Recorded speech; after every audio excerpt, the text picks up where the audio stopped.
आज के सेशन में आप लोगों का स्वागत है। आज हम क्या डिस्कस करने जा रहे हैं? Today we are going to discuss syntax, subject verb agreement. और सब्जेक्ट वर्ब अग्रीमेंट में आज हम कंसेप्ट विद रूल्स के बारे में बात करेंगे। ठीक है, कंसेप्ट विद रूल्स का मतलब होता है कि सेंटेंस में सब्जेक्ट वर्ब अग्रीमेंट का क्या, सिंटैक्स का डेफिनेशन क्या है, उसका मीनिंग क्या है, और कंसेप्ट के साथ उसके रूल्स या पॉइंट्स क्या होते हैं, किस तरह से सिंगुलर सेंटेंस में वर्ड जब आता है एक नाउन या प्रोनाउन तो उसके साथ सिंगुलर वर्ब कैसे आता है, और प्लूरल नाउन या प्रोनाउन आता है तो सब्जेक्ट होता है तो उसके साथ प्लूरल वर्ब कैसे आता है। ठीक है, इसका जो लॉजिक होता है वो सिंटैक्स टॉपिक के अंतर्गत आता है। ठीक, इसे सब्जेक्ट वर्ब अग्रीमेंट भी कहा जाता है। ठीक है, और शॉर्ट में इसे सिंटैक्स कहते हैं। ठीक है, ये सबसे ज़्यादा कॉम्प्लिकेटेड होता है क्योंकि इसमें बहुत तरीके के रूल्स एंड पॉसिबिलिटीज होती है। ठीक, तो let's start syntax, that is concept and rules. ठीक है, along with examples as well. तो देखिए, सबसे पहले आते हैं हम कंसेप्ट पे, डेफिनेशन पे। सिंटैक्स की डेफिनेशन क्या कहती है? डेफिनेशन कहती है, कंसेप्ट क्या कहता है? The coordination of subject and verb in terms of singular and plural is called syntax और सब्जेक्ट वर्ब अग्रीमेंट। अगर किसी सेंटेंस में जब एक पूरा स्टेटमेंट लिखा गया है तो उसमें सब्जेक्ट भी आएगा और वर्ब भी आएगा। नाउन प्रोनाउन सब्जेक्ट होते हैं और वर्ब हेल्पिंग वर्ब्स भी हो सकते हैं और मेन वर्ब्स भी हो सकते हैं।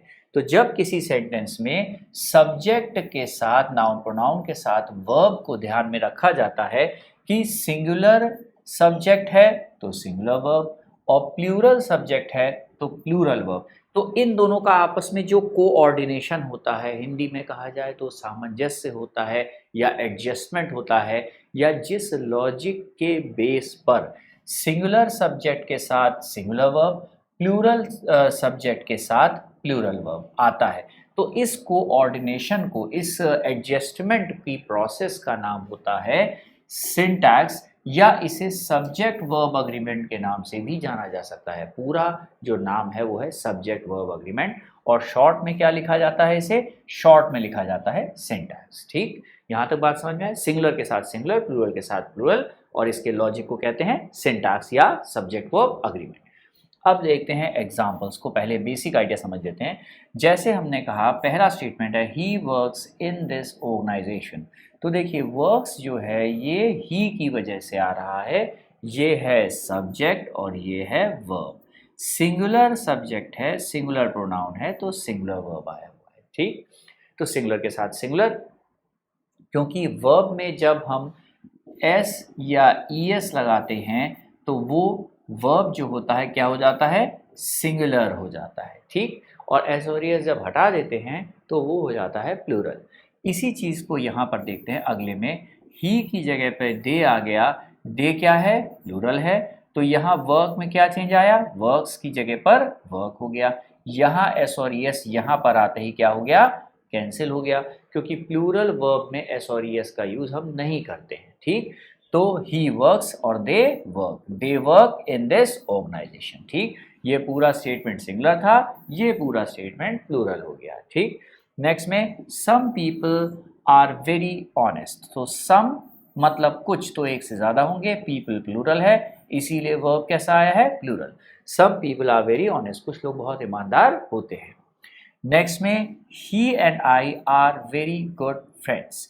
अब देखिए, ही एक व्यक्ति है और आई भी एक व्यक्ति है। 1 + 1 = 2, और 2 क्या है? प्लूरल है, इसीलिए वर्ब क्या आया है? आर आया है।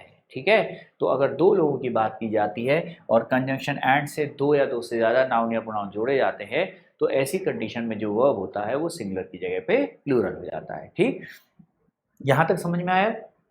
कंसेप्ट क्या कह रहा है? सिंगुलर के साथ सिंगुलर और प्लूरल के साथ प्लूरल। ठीक, ये मीनिंग है। अब यहां तक हमने कुछ बेसिक एग्जांपल और इसका डेफिनेशन देख लिया। अब हम आते हैं इनके रूल्स वाले पॉइंट्स पे। ठीक है, let's start with the rules. तो पहला रूल क्या कहता है? पहला रूल कहता है indefinite pronounce with verbs. Indefinite pronounce जो होते हैं वो वर्ब्स के साथ सिंगुलर या प्लूरल कैसा कॉम्बिनेशन बताते हैं, ये पहला रूल है। ठीक, तो यहां पर with words like someone, everyone, somebody, anyone, no one, something, anything, everything, one या नथिंग, इनमें से कोई भी एक वर्ड आता है तो ये सारे वर्ड्स किस पे आते हैं, ये सब इनडेफिनेट प्रोनाउंस हैं, क्योंकि अनिश्चित सर्वनाम हैं तो प्रोनाउंस, लेकिन अनिश्चित हैं क्योंकि ये किसी पर्टिकुलर व्यक्ति, वस्तु या जगह के बारे में बात नहीं कहते हैं। जैसे हमने कहा समवन, तो कोई भी एक व्यक्ति हो सकता है, कोई स्पेसिफिक तो है नहीं। एवरीवन मतलब सारे के सारे लोग। वैसे ही समबडी या एनीवन, तो ये निगेटिव सेंस में आता है, थोड़ा ये पॉजिटिव में आता है, ठीक है। नो वन मतलब कोई भी नहीं। समथिंग मतलब कोई चीज़। एनीथिंग कोई भी एक चीज़ हम कह सकते हैं। एवरीथिंग कह सकते हैं। वन कह सकते हैं, न्यूट्रल प्रोनाउन है। और साथ में नथिंग, ठीक है। तो ये जितने भी प्रोनाउंस आते हैं ये सारे के सारे इंडेफिनेट हैं, अनिश्चित सर्वनाम हैं, और इनके साथ हमेशा सिंगुलर वर्ब्स आर यूज्ड, हमेशा सिंगुलर वर्ब्स का ही यूज किया जाता है इन सारे वर्ड्स के साथ अलग अलग रिस्पेक्टिवली, ठीक। अब देखिए एग्जाम्पल्स पे हम आते हैं। Someone is waiting outside for you, कोई व्यक्ति तुम्हारे लिए बाहर इंतजार कर रहा है। जब हमने कहा समवन तो हमने कोई स्पेसिफिक व्यक्ति का नाम नहीं लिया, तो समवन मतलब कोई भी एक व्यक्ति हो सकता है। वन रेफरेंस में आता है सिंगुलर के, इसीलिए वर्ब कैसा आ रहा है, इसके साथ सिंगुलर आ रहा है, ठीक। नेक्स्ट में नथिंग वर्क्स प्रॉपरली हेयर, यहाँ कोई भी चीज़ ठीक से काम नहीं करती है। तो नथिंग जो है ये एक इंडेफिनेट प्रोनाउंस है, और जैसा हमने बात की है कि इंडेफिनेट प्रोनाउंस के साथ हमेशा सिंगुलर वर्ब का यूज किया जाता है, इसीलिए यहाँ नथिंग वर्क्स प्रॉपरली हेयर कहा जाएगा। वर्क लिख देंगे तो गलत हो जाएगा। थर्ड स्टेटमेंट में everyone is ready to help you, हर व्यक्ति रेडी है, हर पर्सन रेडी है तुम्हारी मदद करने के लिए। तो एवरी वैसे भी एक ऐसा वर्ड है जिसका हिंदी का ट्रांसलेशन प्रत्येक या हर एक होता है, तो एक बार की काउंटिंग में एक ही आता है और एक सिंगुलर होता है, इसीलिए इसके साथ भी वर्ब क्या करते हैं, हमेशा सिंगुलर ही लिया जाता है, ठीक। यहाँ तक समझ में आया पहला रूल कि इंडेफिनेट प्रोनाउंस के साथ हमेशा जो है सिंगुलर वर्ब्स का यूज होता है अलग अलग रेस्पेक्टिवली, कोई भी प्लूरल वर्ब्स के साथ इनमें से यूज नहीं होता है, ठीक। अब देखिए यहाँ तक हमने देख लिया है। अब इसके बाद थर्ड के बाद कुछ और एग्जांपल्स देखते हैं। तो फोर्थ में क्या कह रहा है, everybody has to suffer at the hands of fate. At the hands of fate का मतलब होता है भाग्य के हाथों, फेट का मतलब अंजाम या भाग्य होता है, दुर्भाग्य के सेंस में यूज ज़्यादा होता है, निगेटिव सेंस में। तो हर व्यक्ति को भाग्य के हाथों या दुर्भाग्य के हाथों हम कहते हैं, एवरीबडी को, हर व्यक्ति को सफ़र करना पड़ता है, मतलब कष्ट झेलने पड़ते हैं, परेशानियां उठानी पड़ती हैं, सफ़र करना पड़ता है। तो देखिए इसके साथ क्या आया है, सिंगुलर वर्ब आया, क्योंकि अब हम रूल्स की पॉइंट्स की बात कर रहे हैं एग्जाम्पल्स के साथ। समथिंग, नेक्स्ट वाले में something is wrong with this software, इस सॉफ्टवेयर के साथ कोई चीज़ रॉन्ग है, हो सकता है कोई वायरस हो, कोई ऐसी बात कर रहे हो आप। तो समथिंग जो वर्ड है ये इंडेफिनेट प्रोनाउंस है, इसीलिए इंडेफिनेट प्रोनाउन होने की वजह से इसके साथ वर्ब सिंगुलर आता है और इसीलिए इज है। अगर यहाँ आर लिख देते तो सेंटेंस गलत हो जाता।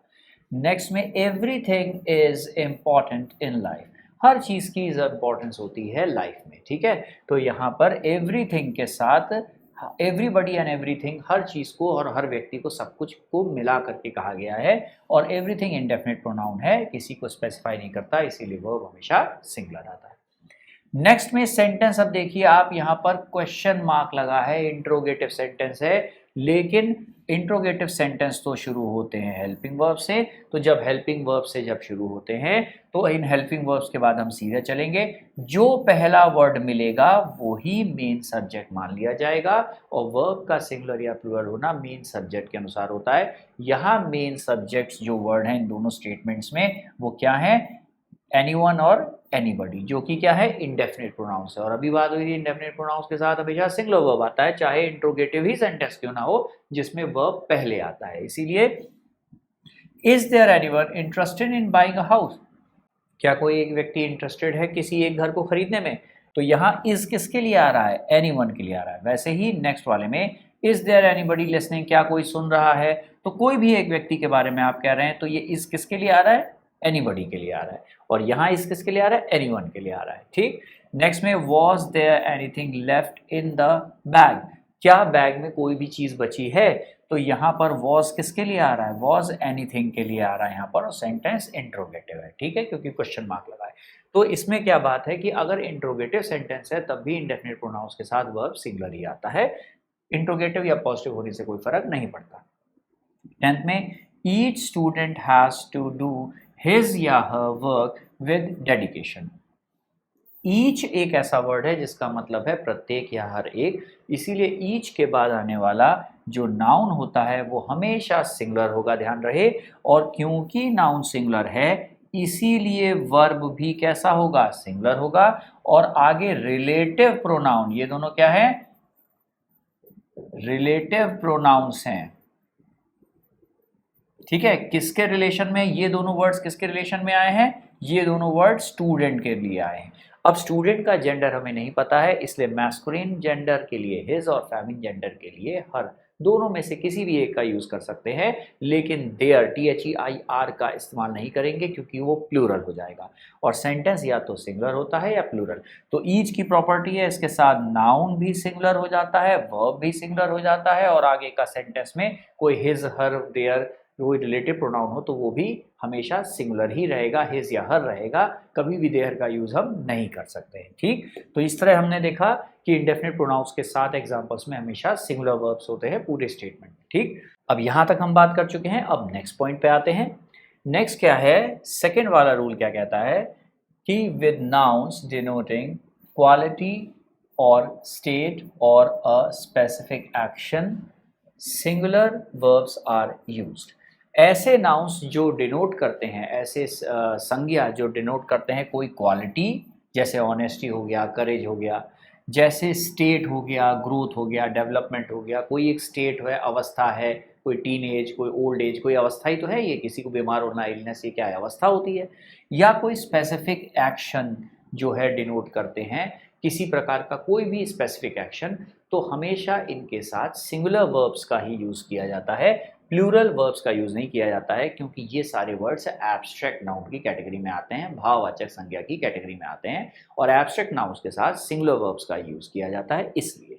तो अब देखते हैं वर्ड्स लाइक ऑनेस्टी, देखो क्या है, क्वालिटी का नाम है। करेज क्या है, क्वालिटी का नाम है। ब्रेवरी क्या है, क्वालिटी का नाम है। वैसे ही इलनेस क्या है, इलनेस क्या है, अवस्था है, बीमार होना, ये परमानेंट और टेम्परेरी दोनों हो सकती है। ओल्ड एज क्या है, ये भी एक स्टेट का नाम है। टीनेज क्या है, ये भी एक स्टेट का नाम है। मर्सी और चैरिटी क्या है, ये क्वालिटीज के नाम है। कॉन्सेंट्रेशन जो है ये भी क्या है, एक तरीके की क्वालिटी आप कह सकते हैं या स्टेट कह सकते हैं कि कोई कॉन्सेंट्रेट होकर के कोई वर्क को कर रहा है। इसी तरह से ग्रोथ कोई एक्टिविटी, स्पेसिफिक एक्शन हो सकता है ग्रोथ। इसी तरह से इंफॉर्मेशन है, न्यूज़ है, बैगेज है, लगेज है। बैगेज और लगेज का मतलब क्या होता है, साजो सामान होता है। न्यूज़ आप जानते हैं, इन्फॉर्मेशन आप जानकारी जानते हैं। इस तरह से ज्वेलरी, हीरे जवाहरात, ठीक है, ये सब मिला करके किस में आता है, ज्वेलरी में आता है। इसके बाद जो है हमने कहा फर्नीचर, फर्नीचर हो गया या ब्रेड हो गया, ये सब के सब वर्ड्स जो होते हैं इनके साथ हमेशा हम जो वर्ब्स यूज़ करते हैं वो सिंगुलर होते हैं। क्वालिटीज़ के नाम, स्टेट्स के नाम, एक्शंस के नाम, या ये कुछ जो वर्ड्स हैं यहाँ से लेकर के यहाँ तक, ये सारे वर्ड्स जो है ये कलेक्टिव नाउन की कैटेगरी में भी आते हैं। और कलेक्टिव नाउन्स में ये सब रिप्रेजेंट करते हैं जिन चीज़ों को, उनको प्लूरल फॉर्म्स में नहीं लिखा और नहीं बोला जाता है अंग्रेजी भाषा में। इसीलिए इन सबको कलेक्टिव, यहाँ से यहाँ तक कलेक्टिव नाउन्स की कैटेगरी आ गई, और यहाँ से यहाँ तक क्वालिटी, स्टेट और स्पेसिफिक एक्शन आ गया। इन सब के साथ सिंगुलर वर्ब्स का ही यूज़ किया जाता है, प्लूरल वर्ब्स का यूज़ अलग अलग रिस्पेक्टिवली कभी यूज़ नहीं किया जाता है, ठीक। अब यहाँ पर हम एग्जाम्पल देखते हैं। Honesty is the best policy, तो देखिए ये तो आपने सुना भी है, honesty is the best policy, honesty के साथ सिंगुलर वर्ब आता है। Mercy is a rare quality, mercy मतलब दया करना बहुत रेयर क्वालिटी है। वर्ल्ड इज चेंजिंग, बहुत तेज चेंज हो रहा है, और दया क्वालिटी बहुत रेयर है। आपने नॉर्मल लाइफ में बहुत कम लोगों को देखा होगा लोगों पे दया करते हुए, जानवरों पे दया करते हुए, ठीक है। तो ये क्या है, एक रेयर क्वालिटी है, बहुत मुश्किल से दिखती है मर्सी। तो मर्सी भी क्वालिटी का नाम है, तो क्या वर्ड यूज हो रहा है, इसके साथ सिंगुलर वर्ब यूज हो रहा है, इज यूज हो रहा है, आर तो यूज नहीं हो रहा है, ठीक। तो इन सब के साथ हमेशा सिंगुलर वर्ब्स आते हैं। देखते हैं और कुछ एग्जाम्पल्स। थर्ड वाले में क्या है, growth is very important in life, life में ग्रोथ बहुत इंपॉर्टेंट है। तो ग्रोथ क्या है, एक प्रकार का एक्शन है, अभी बात हुई थी एक्शंस के नाम के साथ भी हम हमेशा सिंगुलर वर्ब्स यूज करते हैं। तो देखिए ग्रोथ इज सिंगुलर यूज किया था। I received some information regarding the incident, अब इस स्टेटमेंट में देखिए इंफॉर्मेशन को प्लूरल नहीं लिखा गया है, ठीक। इस सेंटेंस में इंफॉर्मेशन जो वर्ड है ये एक अनकाउंटेबल नाउन है और सिंगुलर है, और यहाँ पर वर्ब पास्ट इंडेफिनिट है, इसलिए यहाँ कोई जरूरत नहीं सिंगुलर प्लूरल के कंफ्यूजन की, ठीक। नेक्स्ट में वेयर इज माई लगेज, अब ये इज किसके लिए कह रहा है, लगेज के लिए कह रहा है, माई लगेज के लिए कह रहा है, तो ठीक है, ऐसी बात हुई थी, हमेशा सिंगुलर वर्ब आता है। The furniture is not in a good condition, तो फर्नीचर जो है वो कोई बहुत अच्छी कंडीशन में नहीं है, तो फर्नीचर भी एक अनकाउंटेबल और कलेक्टिव नाउन है जिसके साथ सिंगुलर वर्ब आता है, तो यहाँ पर सिंगुलर वर्ब आया। देखिए, a good concentration is always a big asset, हम कहते हैं कि एसेट मतलब पूंजी, मतलब बहुत पॉजिटिव चीज़, फायदे की चीज़, जिससे आगे लाइफ में कुछ आगे बढ़ने का मौका मिले। तो अ गुड कंसंट्रेशन, बहुत अच्छा, एक अच्छा कंसंट्रेशन अगर किसी व्यक्ति का है तो ये क्या है, ये एक बहुत बड़ी निधि है, निधि है मतलब एसेट है, ये एक ऐसी चीज़ है जिससे फायदा होगा लाइफ में, पूंजी है, ये एक एसेट मीन्स पूंजी है, प्रॉपर्टी है, एक ऐसी चीज़ है जो आगे फायदा देगी। तो अ गुड कंसंट्रेशन देखिए हमेशा सिंगुलर वर्ब आता है इसके साथ, कंसंट्रेशन के साथ। नेक्स्ट में the old jewellery is of no use to me, ये ओल्ड ज्वेलरी मेरे लिए किसी यूज की नहीं है, तो ज्वेलरी के साथ देखिए वर्ब कौन सा यूज किया गया है, सिंगुलर वर्ब यूज किया गया है, जैसा कि अभी तक हमने बात की थी, ठीक। तो ये बात समझ में आया कि इस रूल में क्या बात कही गई थी, इन सारे वर्ड्स के साथ वर्ब्स हमेशा सिंगुलर यूज किए जाते हैं, कभी भी प्लूरल वर्ब्स का यूज नहीं किया जाता है, ठीक। अब देखते हैं इसके आगे रूल नंबर थर्ड वाले रूल में क्या है, when words like parts of, pieces of, items of, articles of, loaves of, etc. are used with information, news, baggage, luggage, jewelry, furniture, bread, etc. then plural verbs are used। अब sentence में देखिए जो अभी हमने बात की थी उसका जस्ट रिवर्स है, ये जितने वर्ड्स होते हैं, अभी बात हुई थी इंफॉर्मेशन हो गया, ठीक, न्यूज़ हो गया, बैगेज लगेज हो गया, ज्वेलरी फर्नीचर ब्रेड, इन सब के साथ हम नॉर्मली सिंगुलर वर्ब्स का यूज़ करते हैं, ये बात सही है। लेकिन ये लॉजिक कब अप्लाई नहीं करती है, जब इन वर्ड्स के साथ यहाँ से लेकर के यहाँ तक जो वर्ड्स हैं इनके साथ इनके पहले parts of, pieces of, items of, articles of, loaves of words, इनमें से कोई एक कॉम्बिनेशन इनके पहले यूज किया जाता है, जब तब प्लूरल वर्ब्स का यूज किया जा सकता है, और तब प्लूरल वर्ब्स का यूज करना गलत नहीं कहा जाता है, क्योंकि तब सेंटेंस में ये वर्ड्स प्लूरल को रिप्रेजेंट करने लगते हैं। देखिए सब में क्या लगा है, एस लगा हुआ है, देखिए सब में लगा हुआ है एस, सब प्लूरल है, इसीलिए इनमें से कोई वर्ड इनके पहले आ जाएगा तो फिर वर्ब इनके अनुसार चलेगा और प्लूरल वर्ब का यूज किया जाएगा। नॉर्मल कंडीशन में इनके साथ सिंगुलर वर्ब आता है, देखिए कैसे। पहला example, some pieces of information are missing, तो ये आर इंफॉर्मेशन के लिए नहीं आया है, किसके लिए आया है, सम पीसेस के लिए आया है, ठीक है। तो इंफॉर्मेशन का क्या, सम पीसेस, इंफॉर्मेशन का कुछ पीस ऐसे हैं, बहुत सारे इंफॉर्मेशन के कुछ पार्ट्स ऐसे हैं जो मिसिंग है, तो यहाँ पीसेस वर्ड प्लूरल है, इसीलिए वर्ब यहाँ पर प्लूरल आया है, ठीक है, इंफॉर्मेशन के लिए नहीं आया है।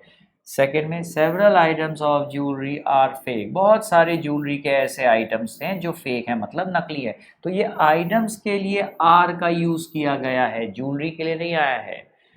नेक्स्ट में देयर व 3 loaves of bread left, bread के 3 लोव्स रखे हैं, तो ये वर्क किसके लिए आया है, 3 लोव्स के लिए आया है, ब्रेड के लिए नहीं। ब्रेड के 3 स्लाइसेस या पीसेस की बात की जा रही है जो एक से ज़्यादा हैं, प्लूरल हैं, और इसीलिए वर्ब प्लूरल आया है, क्योंकि जब सेंटेंस में वर्ब पहले आता है तो उसके बाद आने वाले पहले नाउन के अनुसार सिंगुलर या प्लूरल होता है, जो कि है लोव्स, और लोव्स प्लूरल है, इसीलिए यहाँ पर वर्ब का यूज़ किया गया है।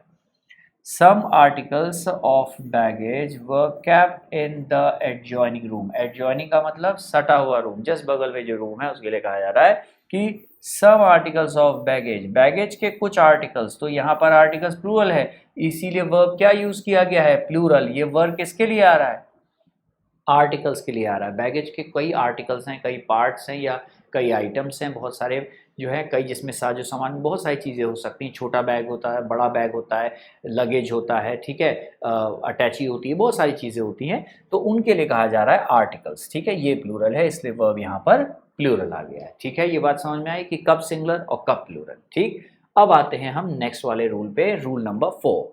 वो क्या कहता है?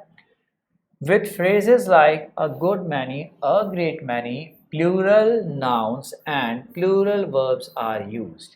अब यहाँ पर एक और बात आ जाती है, कुछ ऐसे फ्रेज होते हैं जो स्पोकन इंग्लिश में और रिटन इंग्लिश में यूरोपियन कंट्रीज में बहुत यूज़ होते हैं और लिखने में भी यूज़ होते हैं। जब किसी चीज़ की संख्या की बहुतायत होती है या बहुत ज़्यादा संख्या में होता है, तो ऐसी कंडीशन में हम अ गुड मैनी या अ ग्रेट मैनी का इस्तेमाल करते हैं।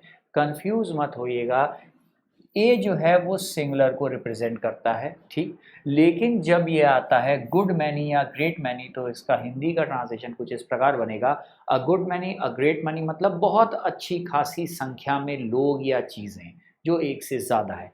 इसीलिए यहाँ गुड मैनी ग्रेट मैनी दिखा, तो ए के लगने के बावजूद, इसके मतलब होने के बावजूद जो वर्ब होता है वो प्लूरल हो जाता है और जो नाउन आता है इसके बाद वो भी प्लूरल हो जाता है। ठीक, सेंटेंस पूरा प्लूरल हो जाएगा। ये बस ध्यान रखिए, कहीं दिख गया तो पूरा स्टेटमेंट प्लूरल हो जाएगा। जैसे एग्जांपल में पहले में क्या है, अ ग्रेट मैनी पीपल, देखिए प्लूरल नाउन है और पीपल प्लूरल है, इसलिए वर्ब कैसा आ गया है? Plural. Are dishonest in this organisation, इस ऑर्गेनाइजेशन में बहुत सारे लोग ऐसे हैं, एक अच्छे खासे लोगों की संख्या है जो बेईमान है, मतलब एक से ज्यादा लोग। A good many things are required to complete this work। इस वर्क को कंप्लीट करने के लिए बहुत सारी चीज़ों की ज़रूरत होगी, एक अच्छी खासी संख्या में चीज़ों की ज़रूरत पड़ेगी इस वर्क को कंप्लीट करने के लिए। ठीक, इसीलिए यहाँ वर्ब इसकी वजह से प्लूरल आ गया है। अब देखिए रूल 5th, इस 4th के बाद एक एग्जाम्पल इसी का थोड़ा सा रिवर्स ऑर्डर है, इसको भी देख लेते हैं। यहाँ पर था कि a great many a good many के साथ नाउन भी प्लूरल और वर्ब भी प्लूरल, इसी का रिवर्स है विद फ्रेज मैनी अ। ध्यान रखिएगा, यहाँ a good many a great many था, यहाँ मैनी पहले आया बाद में अ आया, तो मैनी के बाद अगर अ आ जाए, वैसे मैनी के बाद नाउन प्लूरल होता है, जैसे मैनी पीपल आर वेटिंग, ठीक, मैनी के बाद नाउन प्लूरल होता है, वह भी प्लूरल होता है। लेकिन अगर मैनी के बाद ए लग जाए, मैनी अ हो जाए, तो मैनी अ होते ही सिंगुलर नाउन और सिंगुलर वर्ब जो है यूज किया जाता है। ठीक है, singular noun and singular verb is use. तो इसी वजह से हमने कहा एग्जाम्पल के तौर पे, many a student is absent in the class. Many a student is absent in the class, क्योंकि मैनी के बाद अ लगते ही सेंटेंस में नाउन भी सिंगुलर और वर्ब भी, दोनों के दोनों सिंगुलर हो जाते हैं। ठीक, इसीलिए मैनी अ कहीं दिख जाए तो नाउन और वर्ब पूरा स्टेटमेंट फिर सिंगुलर हो जाएगा, और इनमें से कोई दिखे तो पूरा स्टेटमेंट प्लूरल हो जाएगा। दोनों एक दूसरे के क्या हैं? ऑपोजिट्स हैं। ठीक है, यहां तक ध्यान रखिएगा। ये फ्रेजेस के क्वेश्चन, बहुत सारे क्वेश्चंस आपको मिलेंगे एरर डिटेक्शन में। अब इसके बाद आते हैं हम नेक्स्ट रूल पे, दैट इज हमने रूल पे बात की थी 4th और 5th रूल, इसके बाद हम आते हैं 6th रूल पे। अब 6th रूल क्या बताता है? If and conjunction is used to join two subjects, then the verbs may be singular or plural according to the context of the subjects as one single unit or plural units। ठीक, अब यहां पर हमने sentence में क्या कहा है कि अगर कंजंक्शन एंड का यूज करते हैं, एंड कंजंक्शन का मतलब होता है एडिशन, ADDITION, एडिशन। ठीक है, तो अगर सेंटेंस में दो सब्जेक्ट्स को जोड़ा जाता है तो उनके आगे आने वाला जो वर्ब होता है वो सिंगुलर या प्लूरल दोनों हो सकता है।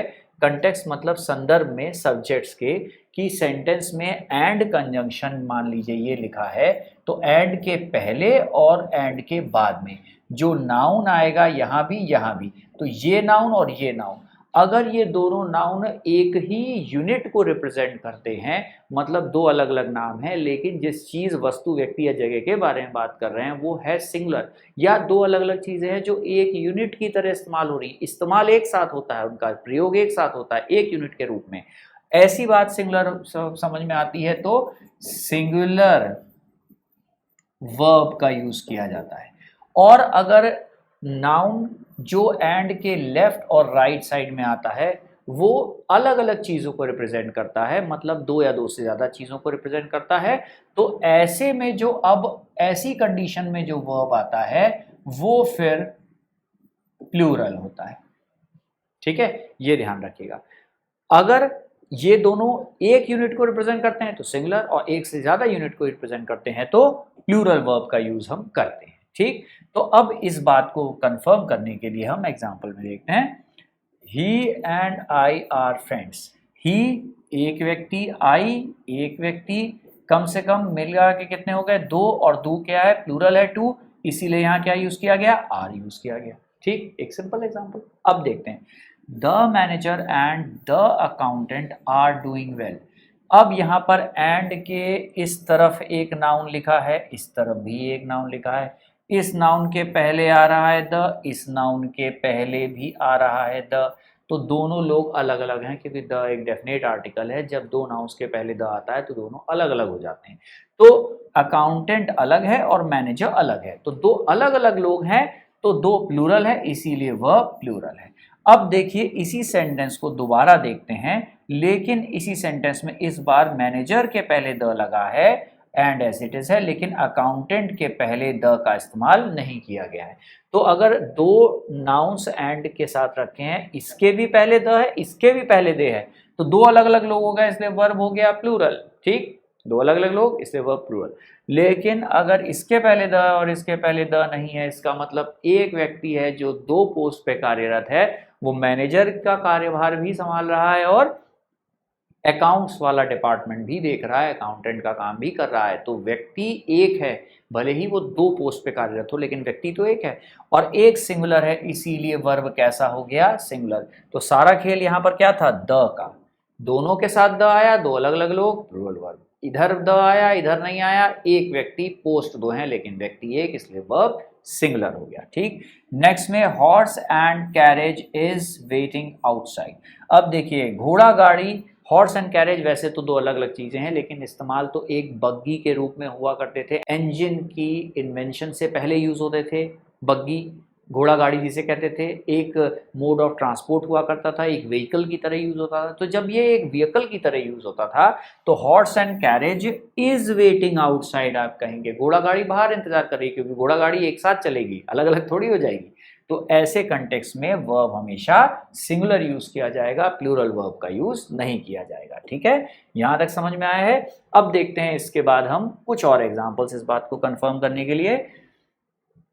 टू एंड टू मेक या मेक्स फोर, हमने बचपन में भी पढ़ा है, two and two make four या मेक्स फोर। अब ध्यान रखिएगा, मैथ्स से कोई भी जो है कोई भी लड़ाई नहीं लेता है, क्योंकि मैथ्स एक एक्यूरेट साइंस है। देखिए कैसे, इसीलिए ग्रामर में कहा गया है कि two and two make four भी सही है और मेक्स फोर भी सही है। आपको जो समझ में आए आप प्लूरल या सिंगुलर अपने हिसाब से यूज कर सकते हैं, लेकिन जब सेंटेंस में आता है एग्जामिनेशंस में, तो ऐसे में प्लूरल वर्ब को प्रेफरेंस दी गई है, क्योंकि दो और दो न्यूमेरिकल वैल्यूज प्लूरल हैं और रिजल्टेंट वेक्टर जो फाइनल रिजल्टेंट आता है वो भी प्लूरल है। इसीलिए वैसे ग्रामर के अनुसार दोनों सही है, लेकिन पेपर में अगर किसी बैंक या एसएससी या किसी एग्जामिनेशन में आता है तो वहां पर प्लूरल वर्ब को प्रेफरेंस मानी जाती है। इसीलिए two and two make four सही और मेक्स फोर गलत हो जाएगा। ठीक है, यहां तक बात समझ में आ गई है? अब कि प्लूरल सिंगुलर दोनों सही, लेकिन प्लूरल को प्रेफरेंस मिलती है एग्जामिनेशन के पॉइंट ऑफ व्यू से। नेक्स्ट में टी एंड मिल्क इज या आर माय फेवरेट ड्रिंक। अब टी एंड मिल्क जो है ये दोनों कॉम्बिनेशन में यूज होते हैं। ऐसा तो होता नहीं है आप टी अलग पीते हो और मिल्क को अलग यूज करते हो, तो वो कॉम्बिनेशन में यूज हो रहा है, एक ड्रिंक के रूप में यूज हो रहा है, इसीलिए इज सही और आर गलत हो जाएगा।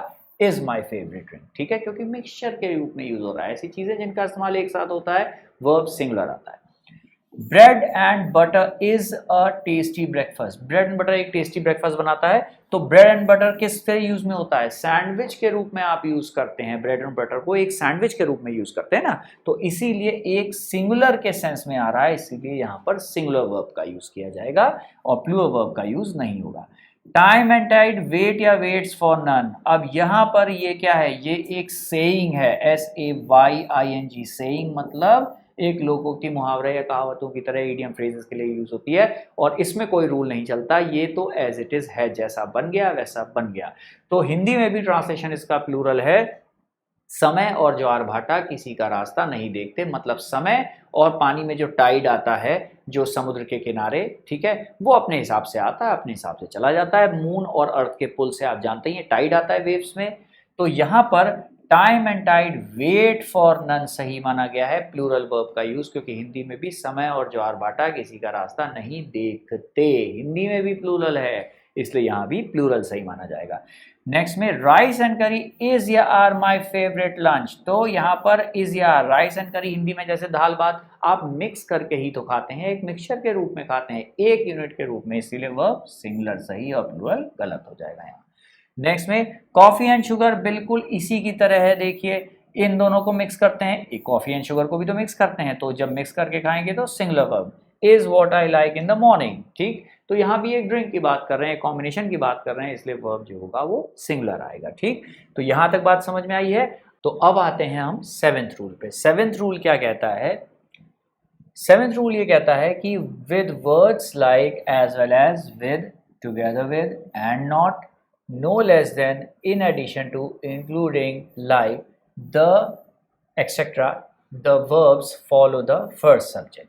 अगर कोई सेंटेंस में मान लेते हैं एक सब्जेक्ट लिखा है, सब्जेक्ट क्या होता है? नाउन या प्रोनाउन होता है, और उसके बाद जो है इनमें से कोई भी एक वर्ड इनके बीच में आ जाए, नाउन प्रोनाउन लिखा हो, पहला सब्जेक्ट, उसके बाद इनमें से कोई एक वर्ड आ जाए, उसके बाद फिर से सब्जेक्ट हो कोई नाउन या प्रोनाउन, तो ये हो गया सेकंड सब्जेक्ट। तो फर्स्ट सब्जेक्ट और सेकंड सब्जेक्ट, इन दोनों को जोड़ने के लिए इनमें से कोई भी वर्ड अगर इन दोनों के बीच में रखा गया यहाँ पर, तो अब जो आगे वर्ब आएगा वो वर्ब फर्स्ट सब्जेक्ट के अनुसार ही सिंगुलर या प्लूरल होगा। सेकंड सब्जेक्ट का सिंगुलर या प्लूरल होना वर्ब को कोई इफेक्ट नहीं करता है। क्यों? इसका रीजन ये है कि ये सारे वर्ड्स जो हैं, ये फ्रेजेस जो हैं, ये फर्स्ट सब्जेक्ट को सेंटेंस का मुख्य कर्ता या मेन सब्जेक्ट बना देंगे, और वर्ब का सिंगुलर या प्लूरल होना फर्स्ट सब्जेक्ट या मेन सब्जेक्ट के अनुसार होता है। मुख्य सब्जेक्ट मतलब मुख्य कर्ता के अनुसार, क्योंकि कई सारे नाउन प्रोनाउन आ सकते हैं, लेकिन जो मुख्य कर्ता है, मेन सब्जेक्ट है, वर्ब उसकी बात मानेगा। वो सिंगुलर है तो सिंगुलर, वो प्लूरल है तो प्लूरल। कैसे? क्योंकि ये पूरी इंपॉर्टेंस को शिफ्ट कर देते हैं। देखिए इन सेंटेंसेस के मीनिंग किस तरह से आते हैं। अब देखिए पहले एग्जांपल में देखते हैं हम, she as well as her friends is या are going for shopping.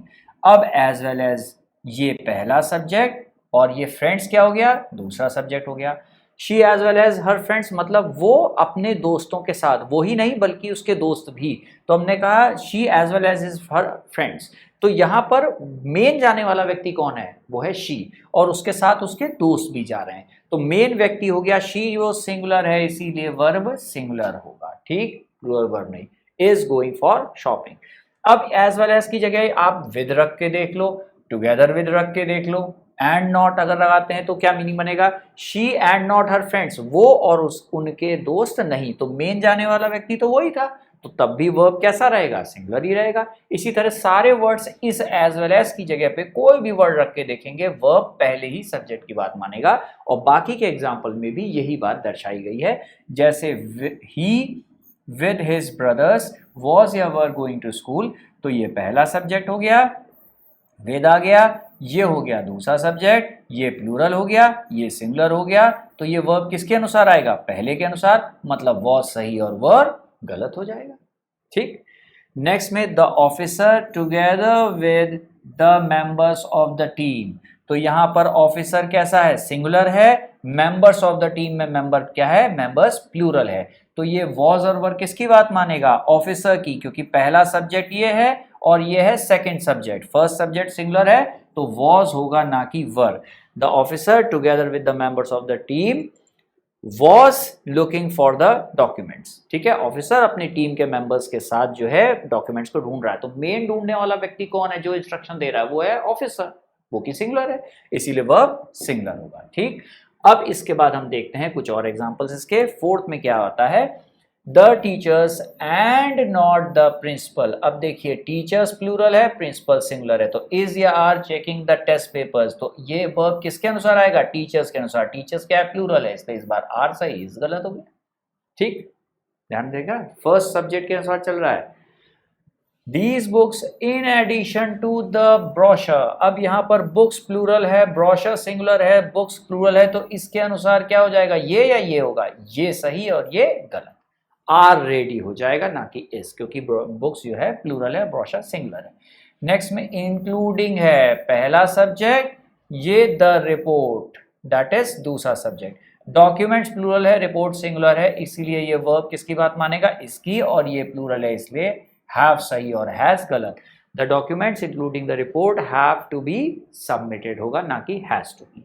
Next में लाइक के साथ है जॉन हिज फ्रेंड्स, ये हो गया पहला सब्जेक्ट, ये दूसरा हो गया, ये सिंगुलर ये प्लूरल, इसके अनुसार आएगा, और इसके अनुसार क्या है, is responsible for the delay. Next में आई के साथ अनलाइक माई फ्रेंड्स, ये दूसरा सब्जेक्ट, ये पहला सब्जेक्ट, ये सिंगुलर और ये प्लूरल, तो इसके अनुसार आई के अनुसार आएगा, तो that is I unlike my friends believe in honesty. क्योंकि आई के साथ जो वर्ब आता है, मेन वर्ब आता है, वो हमेशा प्लूरल ही आता है, इसीलिए यहां पर आई बिलीव्स नहीं होगा, बिलीव ही होगा।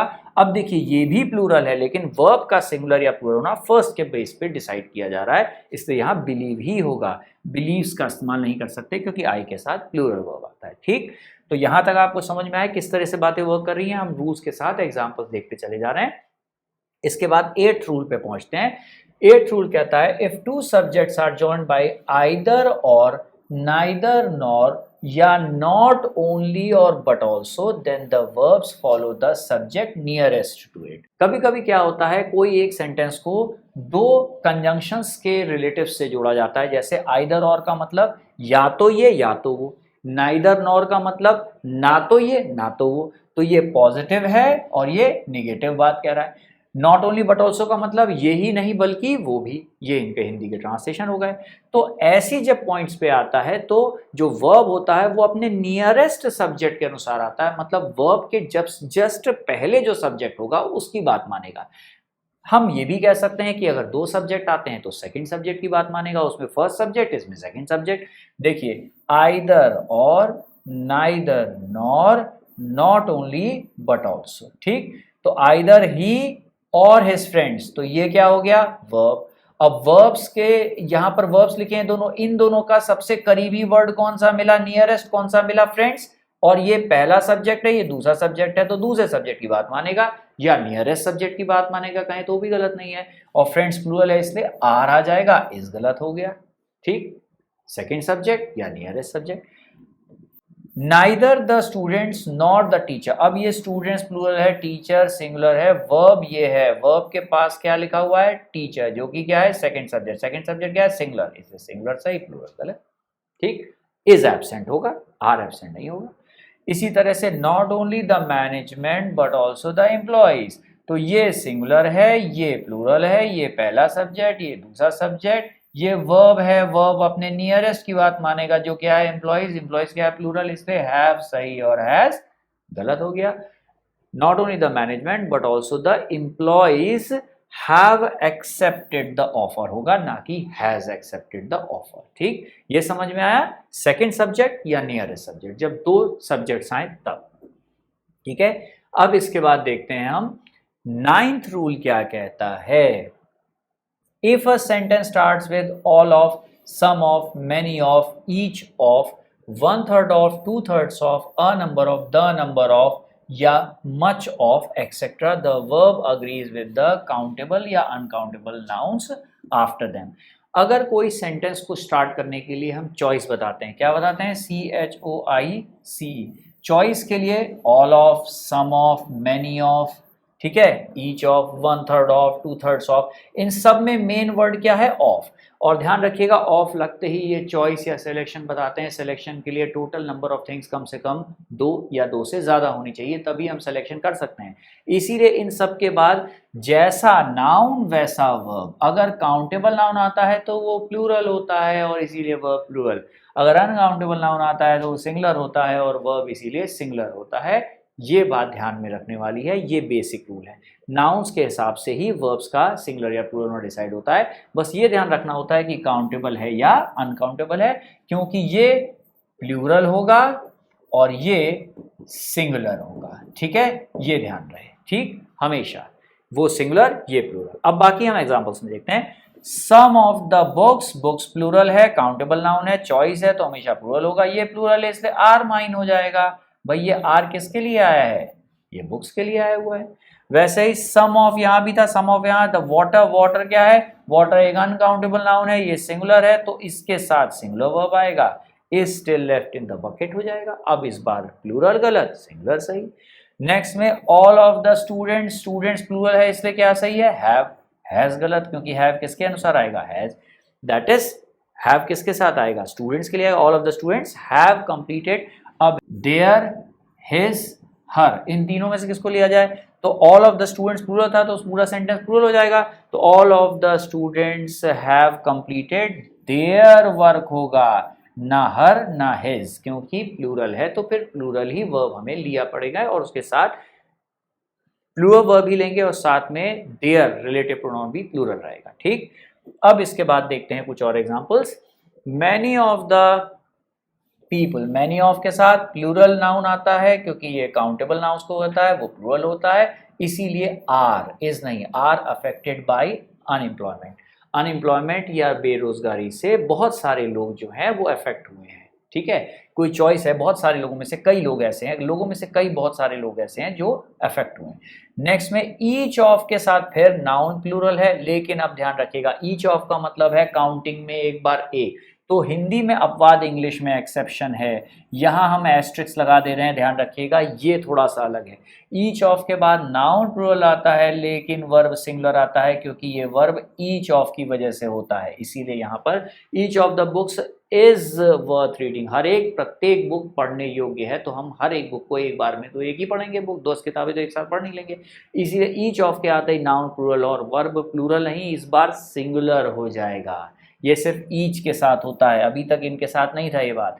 अब देखिए 1/3 ऑफ द, 2/3 ऑफ द, ध्यान रखिए 1/3 ऑफ या 2/3 ऑफ कहीं लिखा हो तो जैसा नाउन वैसा वर्ब, अगर इनके साथ नाउन्स ऐसे आ रहे हैं जो काउंटेबल हैं तो प्लूरल होंगे, वो प्लूरल हैं तो वर्ब प्लूरल होगा, इसीलिए पीपल आया है तो आर सही, इज गलत, are not going to work.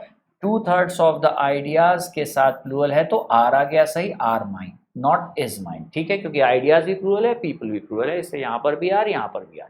लेकिन अब एक बात ध्यान रखिएगा कि 1/3 को लिखा हमने 1/3, 1/4, तो यहां देख रहे हैं यहां पर एस नहीं है, ठीक, तो 1/3 एस नहीं लगा है, यहां पर 1/3 लिखा है। लेकिन जब न्यूमरेटर और डिनोमिनेटर दोनों प्लूरल होंगे, जैसे हमने कहा 2/3, 3/4, जब न्यूमरेटर डिनोमिनेटर दोनों प्लूरल होते हैं तो यहां क्या लग जाता है, एस ऐड हो जाता है। ध्यान रखिएगा, अगर 2/3 लिख देते तो गलत हो जाता। जब सेंटेंस में न्यूमरेटर सिंगुलर डिनोमिनेटर प्लूरल होगा तो एस नहीं लगेगा, जब दोनों प्लूरल होंगे तब एस लगेगा यहां पर, और उसके बाद बाकी रूल वैसा ही है, जैसा नाउन वैसा वर्ब, ये प्लूरल है इसलिए प्लूरल, ये प्लूरल इसलिए ये प्लूरल हो गया। ठीक, ध्यान रखिएगा, ये बात बहुत इंपॉर्टेंट है। नेक्स्ट में मच ऑफ हमेशा क्वांटिटी के लिए आता है इसलिए अनकाउंटेबल नाउन आता है। Much of the information, information uncountable singular है इसलिए इज इनकम्प्लीट हम कहेंगे, आर नहीं कह सकते क्योंकि इंफॉर्मेशन अनकाउंटेबल है और सिंगुलर वर्ब के साथ आता है। अब ये बहुत इंपॉर्टेंट है, ध्यान रखिएगा, पेपर में बहुत आया, अ नंबर ऑफ या द नंबर ऑफ कहीं दिख जाए तो ध्यान रखिएगा आर्टिकल्स का खेल है सारा। अ नंबर ऑफ के बाद भी नाउन काउंटेबल प्लूरल है, द नंबर ऑफ के बाद भी नाउन हमेशा काउंटेबल और प्लूरल होता है, लेकिन अ नंबर ऑफ के बाद नाउन प्लूरल है और वर्ब भी प्लूरल रहेगा। जैसे a number of things are left behind, एक अच्छी खासी संख्या चीजों की है जो छूट गई हैं, मतलब एक से ज्यादा चीजें छूटी हैं। और the number of things is या आर रेडी में सिंगुलर वर्ब सही और प्लूरल वर्ब गलत, क्योंकि द नंबर का मतलब होता है कोई स्पेसिफिक न्यूमेरिकल वैल्यू, और 0 से लेकर इन्फिनिटी तक सारी न्यूमेरिकल वैल्यूज यूनिक होती हैं। यूनिक चीजों के साथ सिंगुलर वर्ब आता है, एक क्वांटिटी, कोई भी निश्चित न्यूमेरिकल वैल्यू हो सकती है, इसलिए द नंबर ऑफ थिंग्स के साथ नाउन तो प्लूरल होगा लेकिन जो वर्ब है वो द नंबर की वजह से, हमेशा द की वजह से, डेफिनेट आर्टिकल की वजह से, कोई निश्चित न्यूमेरिकल वैल्यू को बताने की वजह से सिंगुलर होगा और इसीलिए वर्ब यहां पर सिंगुलर हो जाएगा। ठीक, तो देखा आपने कितने सारे रूल्स के एग्जांपल्स हमने आज देखे, किस तरह से वर्क करते हैं, कैसे इनके क्वेश्चंस बनते होंगे। ठीक है, ये सब एग्जांपल्स प्रीवियस पेपर से ही लिए करके दिए गए थे, मोस्ट पॉपुलर कॉम्बिनेशंस जो एग्जामिनेशंस में दिए जाते हैं। ठीक है, आई होप आज का लॉजिक आपको समझ में आया होगा। That is all for today. Thank you and take care.